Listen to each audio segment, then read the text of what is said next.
So this will be the ninth in a 10-part Bible study of the Gospel of Luke. And as we pick up the narrative, when we left off, Jesus had delivered what we have come to know as the Olivet Discourse, where he talks about issues surrounding the destruction of the temple and end times events as well, things that have not even yet happened as he looks down the timeline of history. And so as we pick things up, they're going to be preparing for what we have come to know as the Last Supper, a Passover meal on the eve of his arrest, trials, crucifixion, etc. And so we'll be picking up in chapter 22. So as we take a look at the slides here, so again, Jesus had left the temple courts, gone up to the Mount of Olives, and delivered his message, as I said, the Olivet Discourse. Now, the Feast of Unleavened Bread drew near, which is called Passover. And of course, Passover is celebrated to this day in Jewish households. And the chief priests and the scribes, who were the Jewish leadership in general, sought how they might kill him. For they feared the people. So they're thinking about how to do it, not whether to do it. They're thinking about how can they get their hands on him when he's away from crowds, because he had a great following. He did have a lot of people who were coming to the temple and listening to what he had to say and his teachings and so forth, and were amazed at his miracles and so forth. And so they were afraid it would cause quite a commotion if they tried to get their hands on him and arrest him in the midst of the crowd. So they were trying to figure out a way to get to him when he was away from the crowds. And here comes their opportunity. Verse 3, then Satan entered Judas, surnamed Iscariot. Judas Iscariot, who was numbered among the 12, was one of the 12 apostles at the time. So he went his way and conferred with the chief priests and captains how he might betray him to them. So Judas goes to them to give them, to cooperate, basically. And they were glad and agreed to give him money. They were going to pay him for this help. So he promised and sought opportunity to betray him, meaning Jesus, to them in the absence of the multitude, away from the crowds. He was going to help them figure out a way to do this.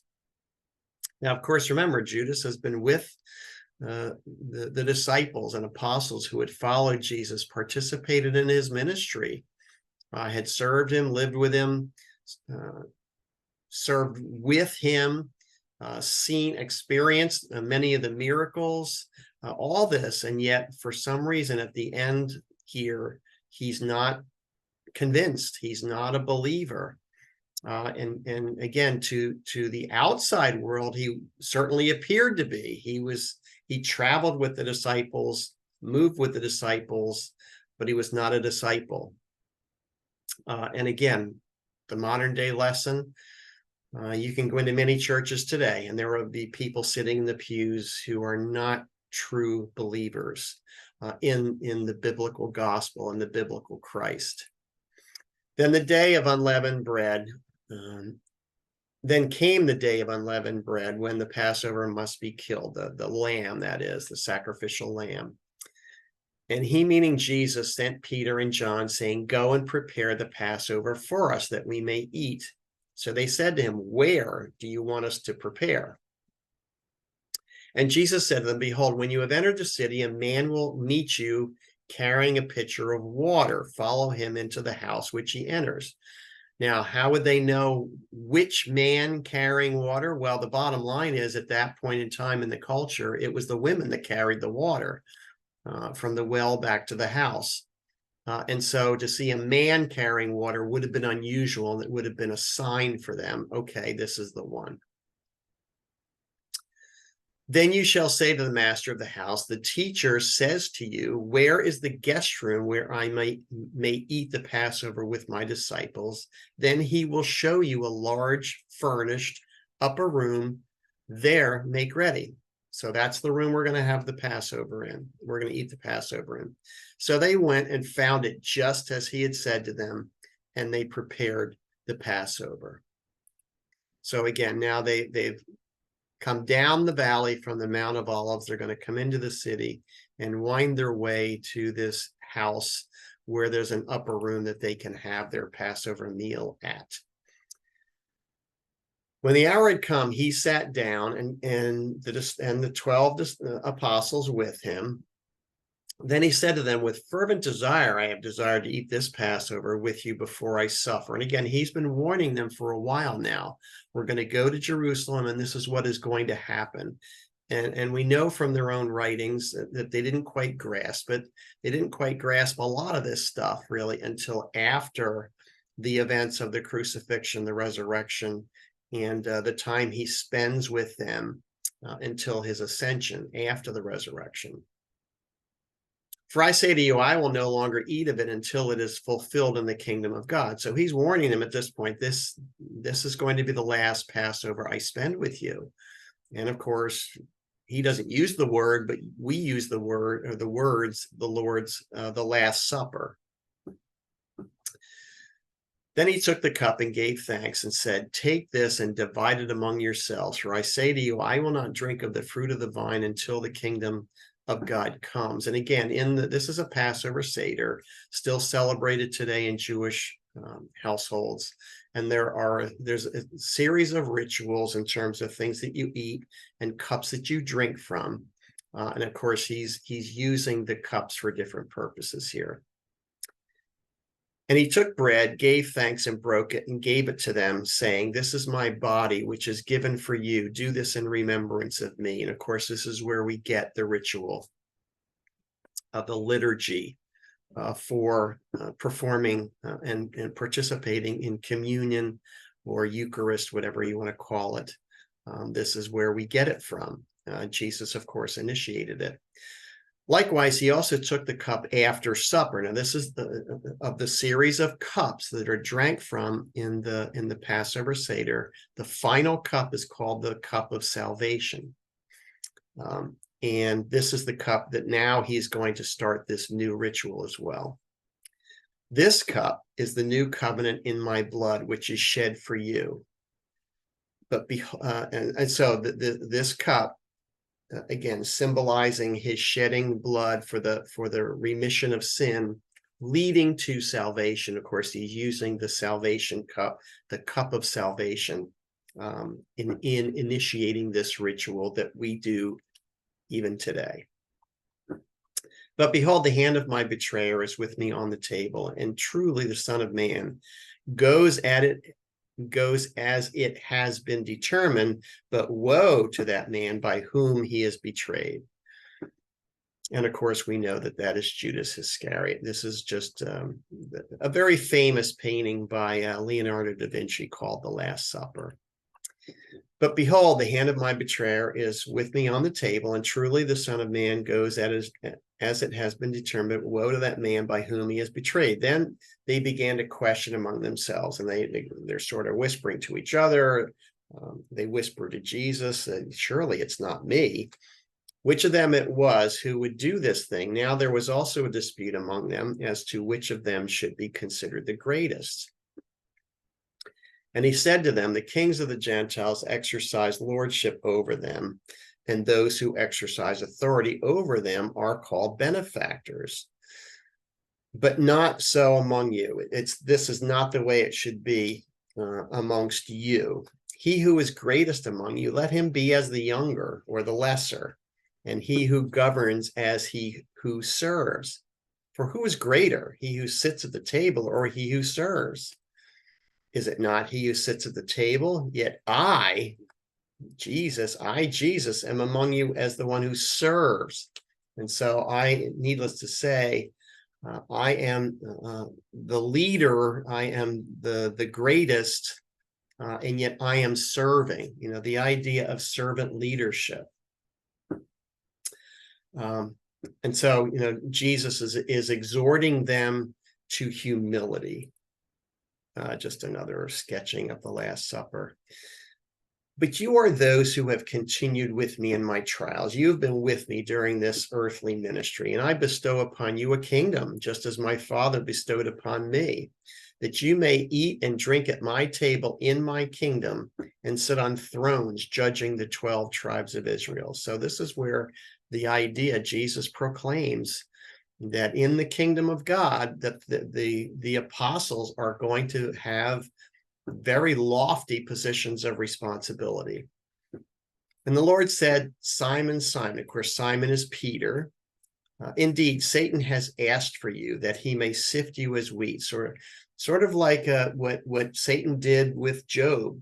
He asked God to have permission to test Job. In a similar way, Satan has apparently gone to God and said, I want to test Peter. But I have prayed for you that your faith should not fail. And when you have returned to me, strengthen your brethren. So he's indicating there is going to be a bit of a backslide, but you are going to return, and you are going to be one who strengthens your brothers here amongst the apostles. But I said to him, Lord, I am ready to go with you both to prison and to death. So Peter says, no way am I going to turn my back on you. Then Jesus says, I tell you, Peter, the rooster shall not crow this day before you will deny me 3 times. And you will deny 3 times that you know me. So again, as it says in the notes, take note that Satan has to ask, before he can sift or test Peter. And that should give us as believers comfort to know that Satan and his demons and the fallen angels that accompany him and so forth, they can't do anything to a believer that is not has not passed through the permission of God. And he said to them, when I sent you without money bag, knapsack, and sandals, did you lack anything? So they said, nothing. Then he said to them, but now he who has a money bag, let him take it, and likewise a knapsack. And he who has no sword, let him sell his garment and buy one. For I say to you that this which is written must still be accomplished in me. And he was numbered with the transgressors. This is taken from Isaiah, the prophecy of Isaiah. And this foreshadows Jesus being crucified amongst thieves and robbers and murderers. For the things concerning me have an end. So they said, Lord, look, here are 2 swords. He said to them, that's enough. It is enough. Coming out, he went to the Mount of Olives as he was accustomed, and his disciples also followed him. When he came to the place, he said to them, pray that you may not enter into temptation. So whereas before he had sent them out and said, don't take anything, go and count on the kindness of others as you go from town to town, spreading the gospel and so forth. This time he says, you better take some resources with you this time, because this time you're gonna have more resistance than you had before, which is true after the crucifixion and the resurrection. And there's this spread of the Christian church, first within Judaism and then more broadly. There is resistance that they're going to experience much more so than when they first were ministering alongside Jesus. So again, they've left the site of the Last Supper, exited back out the gate. Now they're back up on the Mount of Olives. And this is going to be in an area of the Garden of Gethsemane, which we are familiar with. When he came to the place, he said to them, pray that you may not enter into temptation. And he was withdrawn from them about a stone's throw, and he knelt down and prayed. And again, this is in the Garden of Gethsemane, which we're very familiar with, saying, Father, if it is your will, take this cup away from me. Nevertheless, not my will, but yours be done. Then an angel appeared to him from heaven, strengthening him, and being in agony, he prayed more earnestly. Then his sweat became like great drops of blood falling down to the ground. And this is an actual medical condition. If you put somebody under enough stress, some of the capillaries of the head can actually burst, and the sweat can be mingled with blood. And so this is a literal condition that can occur. And of course, the word father here in the Greek is Abba, which is, for us in English, it would be more akin to dad or daddy than father, which is more of a formal, stilted way of addressing your father. And just a depiction of Jesus in the garden being attended to by an angel. When he rose up from prayer and came to his disciples, he found them sleeping from sorrow. Then he said to them, "Why do you sleep? Rise and pray, lest you enter into temptation." And we read in other gospels that actually he goes kind of back and forth a couple of different times, going to prayer, coming back, finding them asleep, and him sort of semi-reprimanding them, and then going back to pray again. And while he was still speaking, behold, a multitude. This is the crowd that, Judas has identified to the chief priests and the leaders and so forth. I know where you can get to him, where he's going to be apart from the crowd. We go up the Mount of Olives. He'll be in the Garden of Gethsemane. I'll lead you there. And so here comes Judas with this troop of soldiers and Jewish leaders and so forth. And he who was called Judas, this is Judas Iscariot, of course, one of the 12, went before them and drew near to Jesus to kiss him. But Jesus said to him, "Judas, are you betraying the Son of Man with a kiss?" And so actually this was somewhat customary to greet with a kiss on the cheek and so forth. This was apparently a sign, a predetermined sign that Judas had given them. He would, the one I kiss on the cheek is the one. And of course, this is just a depiction of Judas betraying Jesus with the kiss on the cheek. When those around him saw what was going on around Jesus, that is, they said to him, "Lord, shall we strike with the sword?" And one of them struck the servant of the high priest and cut off his right ear. And we learn elsewhere that this is Peter who does this. But Jesus answered and said, "Permit even this." In other words, no, don't try to fight back. And he touched his ear. This is the servant's ear that had been cut off, and healed him. And it's interesting, of course, Luke was a physician, and he's the only one that actually mentions this particular miracle. Being kind of a medical miracle would have been particularly interesting to him. Then Jesus said to the chief priests, captains of the temple, and the elders who had come to him, "Have you come out as against a robber with swords and clubs? When I was with you daily in the temple, you did not try to seize me, but this is your hour, the power of darkness." Indeed, that's true. He had been in their midst day after day this particular week, and they didn't lay a hand on him when they could have. He was right there. But of course, we know that they were looking for a way to separate him from the crowds. Having arrested him, they led him and brought him into the high priest's house. But Peter followed at a distance. Now, when they had kindled a fire in the midst of the courtyard and sat down together, Peter sat among them. These are just the people in the courtyard. And a certain servant girl, seeing him as he sat by the fire, looked intently at him and said, "This man was also with him." So he's being given up basically by a servant girl who's amongst this group, warming themselves by a fire, basically, as Jesus is taken into the house of the high priest for his first hearing, basically. Just another depiction. So again, they marched out to the Mount of Olives, arrest Jesus, and then bring him back into the city limits. They take him to the high priest's house, and we find out that if you take the Gospels and put them all together, you get a full picture of his movements and who he appeared for and so forth. And he apparently appeared before Annas, who was the previous high priest, but one who was really more recognized by the religious leaders. whereas Caiaphas was the official high priest who had been appointed by Rome, which is another reason why some of the religious folks didn't really recognize him, but they recognized Annas. So he appears to Annas, then to Caiaphas. And for a trial such as this, he shouldn't be appearing at anyone's house. He should be coming before the Sanhedrin.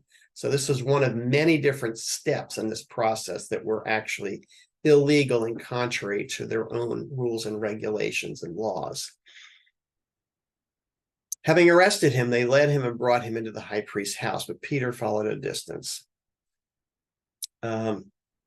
Okay, so I'm down to verse 57. But he denied, saying, "Woman, I do not know him." And after a little while, another saw him and said, you also are of them. You're one of that group that was following that guy. Peter said, "Man, I am not." Then after about an hour had passed, another confidently affirmed, saying, "Surely this fellow also was with him, for he is a Galilean."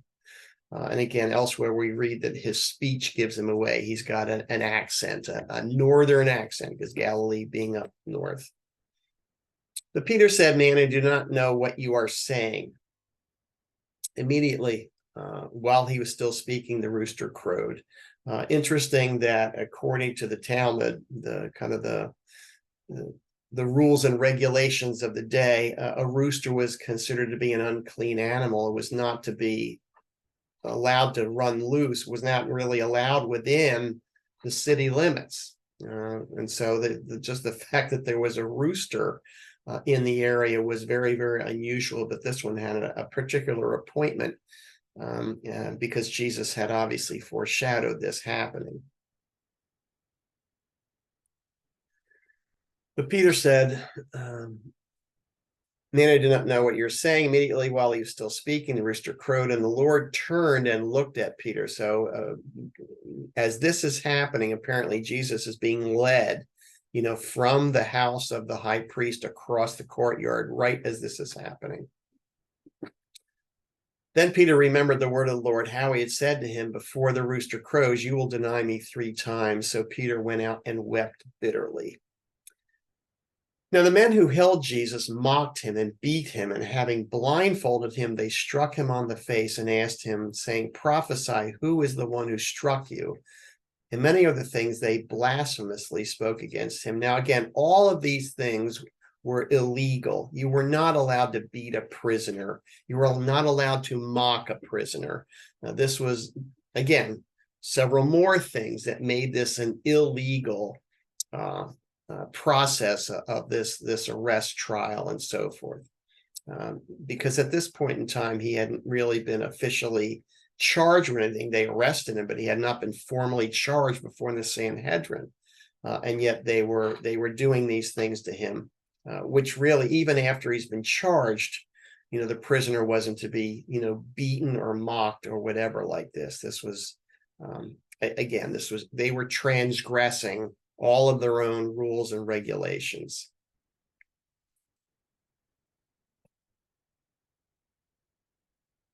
This, again, just a depiction of Peter denying knowing Jesus in the courtyard in front of the servants. As soon as it was day, the elders of the people, both chief priests and the scribes, came together. So now the Sanhedrin, now the ruling body comes together. But this is where this process should have started. It should not have started at the house of the high priest or both the high priests, Annas and Caiaphas. He should not have been, no hand should have been laid on him before he got a hearing before the Sanhedrin and so forth. And again, the gathering of the Sanhedrin could not happen at night, so a trial at night was illegal. So they had to wait for the break of dawn, basically for the council to meet. So they came together, the council came together and led him into their council, saying, "If you are the Christ, tell us." But he said to them, "If I tell you, you will by no means believe. And if I also ask you, you will by no means answer me or let me go. Either way, Hereafter, the Son of Man will sit on the right hand of the power of God. Then they all said, Are you then the Son of God? He said to them, You rightly say that I am. And again, if you take the Gospels and put them together, you get, a broader, more concise and consolidated picture of all the different things that were said and of the trial itself. And they said, What further testimony do we need? For we have heard it ourselves from our own mouth. Now, in one of the other Gospels in Matthew, actually, the high priest Caiaphas, who presides over the Sanhedrin, actually puts Jesus under an oath and forces him, basically really to self-incriminate, which again was illegal. You were not allowed to, just like in today's courts, you cannot force a plaintiff to or a defendant to self-incriminate. But of course, he does do that. It's also believed that the Sanhedrin could not vote on capital offenses at night, which is, of course, one of the reasons why they delayed this until the morning. And they wanted, obviously, they wanted a death penalty conviction here.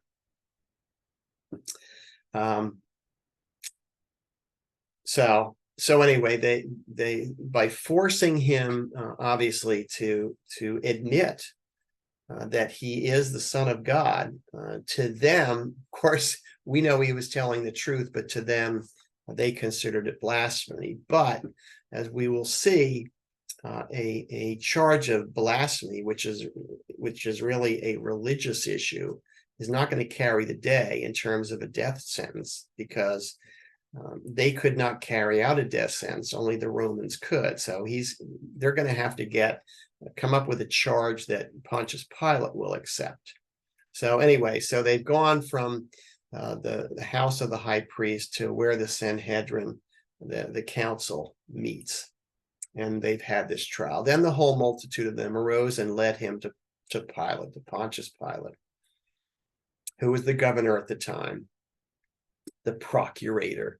And they began to accuse him, saying, We found this fellow perverting the nation and forbidding to pay taxes to Caesar, saying that he himself is Christ, a king. So again, they were not trying to charge him with declaring himself the Son of God, because Pilate is not going to care about this religious dispute.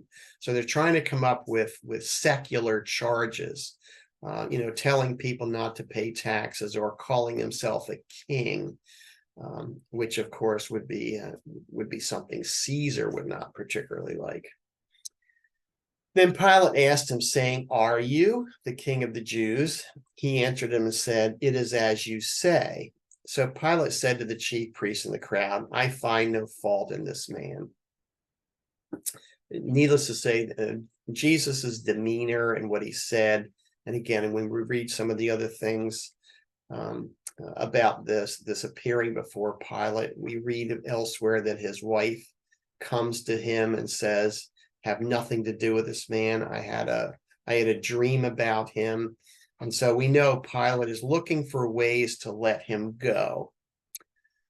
But they were the more fierce, saying, He stirs up the people, teaching throughout Judea, all Judea, beginning from Galilee to this place. So his ministry started in the northern provinces of Galilee, and he has traveled really all the way through and stirred people up. Now, one of the things that the Romans were particularly interested in was keeping the peace.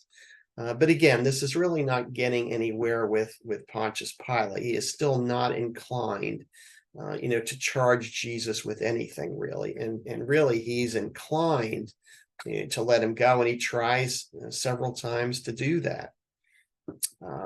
And as I said, that they're bringing him before Pilate is because they want a death sentence, and they can't carry one out without his approval or without his actually doing it. So moving on. It's a little bit of detail about Pontius Pilate. He served as the governor. Now, apparently what had happened was after the death of Herod the Great, uh, his kingdom was split amongst three of his sons. Philip and Herod Antipas were given, each were given a quarter in Galilee and in the northern parts of what we know to be modern Israel. And the southern half of Judea was given to his son Herod Archelaus. But Archelaus was horrible.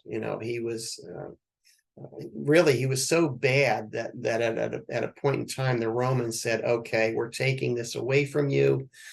You are no longer the ruler here, and we're going to put Romans in charge of this province, this area, this half of what used to be Herod's kingdom. And they had these procurators or governors. And from AD 26 to 36, Pontius Pilate was that governor. Pontius Pilate was hated by the Jews, and there was this tension and this volatile relationship between the two. One of the reasons that occurred was Pontius Pilate put up Roman banners in the Jewish temple, what the Jewish people had considered to be a holy place, and he put these pagan symbols there. And of course, this caused a huge uproar. And so, as we see, as he tries to wiggle his way out of making the decision to kill or have Jesus executed, we see multiple times where he tries to back out of it, get out of it. And in the end, we know, of course, he washes his hands, symbolizing that he's washing his hands of this whole thing. But of course, down to today, we still read that he was, and we recite in the Apostles' Creed that he was crucified under Pontius Pilate. So he looked for loopholes, washed his hands of it, but the charge sticks even to this day to Pontius Pilate. So this is where he would have met with Pontius Pilate, in the area of the temple court, but in a building that's right to the side of it, basically. When Pilate heard of Galilee, in other words, hearing that Jesus was from Galilee, here's another opportunity. He's thinking that he can wash his hands of it. So he asked if Jesus was a Galilean. And as soon as he knew that he belonged to Herod's jurisdiction, this is Herod Antipas, who ruled Galilee, that was his area, he sent Jesus to Herod, who was also in Jerusalem at the time, because again, this is during Passover. Now, when Herod saw Jesus, he was exceedingly glad, for he had desired for a long time to see him, because he had heard many things about him, and he hoped to see some miracle done by him. So again, Jesus's reputation preceded him. Of course, much of Jesus's ministry and the miracles were performed in Galilee. So naturally, Herod Antipas would have heard of these things. And so he's looking for a magic show. He's not looking he's not a true seeker, as we would use the term. He's basically looking to see, Jesus pull a rabbit out of a hat, kind of a thing. Then he questioned him with many words, but he answered him nothing. Jesus didn't say anything. He didn't respond to any of his questions. And the chief priests and scribes stood and vehemently accused him. Then Herod, with his men of war, treated him with contempt and mocked him. So after Jesus performs no miracle, doesn't display any sign of power or whatever, he just stands there meekly, not even answering the accusations. Herod becomes a little more bold after a while and decides, this guy, I'm just going to mock him. They arrayed him in a gorgeous robe and sent him back to Pilate. So Pilate's not getting out of it. So Herod is not going to, take the bull by the horns and condemn him. That very day, Pilate and Herod, this is Herod Antipas, became friends with each other, for previously they had been at enmity with each other. So I guess Herod Antipas saw this as a sign of respect that Pilate sent him to him. So again, Herod was he liked the fact that Jesus had been sent to him because of all he had heard about him, and he saw it as a sign of respect coming from Pontius Pilate. But as I said, Jesus, he just stood there. He didn't really answer. He didn't answer the charges from the Jewish leadership that went to this hearing, and he didn't respond to all Herod Antipas's questions and so forth. So Herod mocks him, and without issuing any kind of an official verdict, he sends Jesus back. He sends him back to Pilate. So he goes from Pilate's hearing for wherever he met with Pilate to Herod, and then he's going to go back again. So again, just to repeat, Herod was grateful that Pilate included him in the process. And the fact that Herod sent Jesus back to Pilate without issuing the decree could be interpreted as, since we are not in Galilee, I don't really have authority. Yes, he's a Galilean. I'm the leader. I'm the king, the vassal of Rome, ruling Galilee. I don't really have authority here in Jerusalem. If this were happening back in Galilee, maybe I could do something. But Pilate, you are the governor here. That you're the authority figure here in Jerusalem. So I'm sending him back. And so he goes back to Pilate. Then Pilate, when he had called together the chief priests, the rulers, and the people, said to them, "You have brought this man to me as one who misleads the people. And indeed, having examined him in your presence, I have found no fault in this man concerning those things of which you accuse him. No, neither did Herod, for I sent you back to him, and indeed nothing deserving of death has been done by him. I will therefore chastise him and release him." Chastise means scourge him, whip him, torture him to an extent, physically punish. For it was necessary for him to release one to them at the feast. This was a custom, this idea of releasing one prisoner at the time of the Passover. So again, we are familiar with this episode where this man named Barabbas is in prison, and Pilate's going to offer them the choice between Jesus and Barabbas. And they all cried out at once, saying, "Away with this man and release to us Barabbas." And again, we get more details in some of the other Gospels. "Who had been thrown into prison for a certain rebellion made in the city and for murder." Pilate, therefore, wishing to release Jesus, again called out to them, but they shouted, saying, "Crucify him, crucify him." Now, one of the interesting facts is the name Barabbas.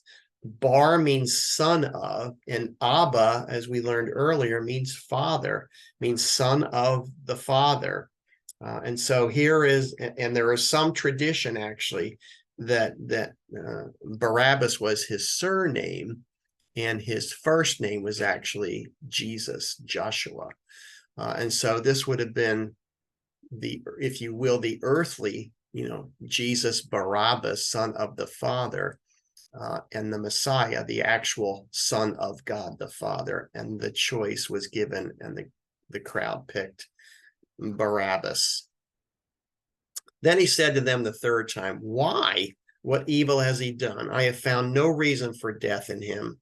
I will therefore chastise him and let him go." But they were insistent, demanding with loud voices that he be crucified. And the voices of these men and of the chief priests prevailed. And again, this was very early in the morning. It's very likely that the crowd was that the chief priests, the Jewish leaders had assembled the crowd, so that and made sure that they would respond the way that they wanted them to. So Pilate gave sentence that it should be as they requested, and he released to them the one they requested. That's that's Barabbas, who for rebellion and murder had been thrown into prison, but he delivered Jesus to their will. So not to the crowd, obviously, but he's going to condemn him to death as they wish. So he tries multiple times over and over again to release Jesus. He tries to wiggle out of it, sending him to Herod. He speaks against the Jewish leadership over and over again. I find no reason, to put this man to death, but they are insistent. And of course, the fact that Herod backed up Pilate's decision would not have impressed the Jewish leadership at all. They were insistent. They were going to get their way by hook or by crook, any way that they could possibly do it. So we do understand that this custom of releasing a prisoner was common, and so obviously this Barabbas is the one that the crowd asks to be released, and it is thought that Barabbas was a leader of a rebellious group of what are called the Zealots within Judaism. And it probably was not something that the Romans had any genuine interest in releasing a man like this, but obviously he couldn't go back on his word at that point, so they released Barabbas. Pilate offers them a choice, and they chose the robber and the murderer. So Pilate gave sentence that it should be as they requested, and he released to them the one they requested, that's Barabbas. But he delivered Jesus to their will. Now, as they led him away, that's Jesus, they laid hold of a certain man, Simon, a Cyrenian, who was coming from the country, and on him they laid the cross that he might bear it after Jesus. So again, the large crowds from all over the kingdom would have gathered to Jerusalem for the Passover, and Simon, who had just come to celebrate the Passover, happens to be along the way as Jesus is led away with his cross. And by the way, the prisoner wouldn't carry the whole T part. He would carry the crossbeam, and there would be a vertical piece that was at the site of crucifixion that had already been there. And so he would carry the crossbeam, and that the person would be nailed to it. It would be attached to the upright, and then the feet attached to the vertical piece. So Simon would carry, Jesus, because he had been at this point scourged, which is a whipping by a cat of nine tails with stone or bone fragment or metal or whatever in the tips, so that it would deeply bruise and rip away at the skin of the back or the front. And there'd be a tremendous loss of blood, tremendous pain, the very, very likely that the person would be in shock. It would not be unusual that they would have difficulty carrying a very, very heavy wooden beam, to the site of crucifixion. So the soldiers, what they would do is take their sword and just tap somebody on the shoulder, and basically that was a sign, okay, you take this beam. So again, we know that Pilate tries to wash his hands of this whole situation, but the bottom line is he finally concedes, and orders the execution. He washes his hands of it, but obviously the charge sticks to this day, really.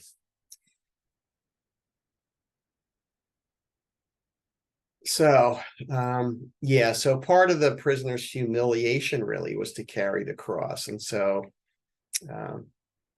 he was, like I said, he was carrying the cross beam, And again, there would have been the population of the city would have swollen. There are estimates anywhere between 250 or 500,000 people. So it would have been there would have been a lot of people there, and they would have been lining the streets, and they would have all been in town. This would have been quite a spectacle. These, of course, it was Jesus and two others, carrying the crossbeam to the cross to the site of execution, which was up on a hill, what we know as Golgotha, so that obviously it would be a spectacle for people to see. And the intent was obviously two things. It was punishment in terms of what the Romans were looking to accomplish, but also it was, in some respects, it was terrorism. Obviously the idea was to let everybody see, okay, you cross the Romans, you do anything that is illegal, this is your destiny. And of course, it was a horrific way to die. Now, as far as Simon the Cyrenian, of course, he was, as it says here, he was, drafted into service, so to speak, to carry the cross. But we read more about Simon in other areas of the Gospels, and in the New Testament. And Simon was apparently converted, and we read about him and his sons, Alexander and Rufus. So two men that Mark assumed as Roman readers would know. And apparently Simon and his two sons became very well known believers and Christians who were held in very, very high esteem in the new church. So again, from the final trial before Pilate, Jesus carries his cross, through the streets of the city and out to the area outside this. And of course, it would have had to have been outside the city gates to where the site of the crucifixion was. So we will pick up the story. Of course, we will pick up with the crucifixion itself in the next lesson. And we will wrap our way through the rest of the story, through the death, burial, and then the victory, the resurrection of Jesus Christ in the next lesson. So I hope this has been helpful to open the scripture and to look more deeply into it, and hope that this has been edifying to you, and hope that you will join for the next and the final look at the Gospel of Luke. So God bless you.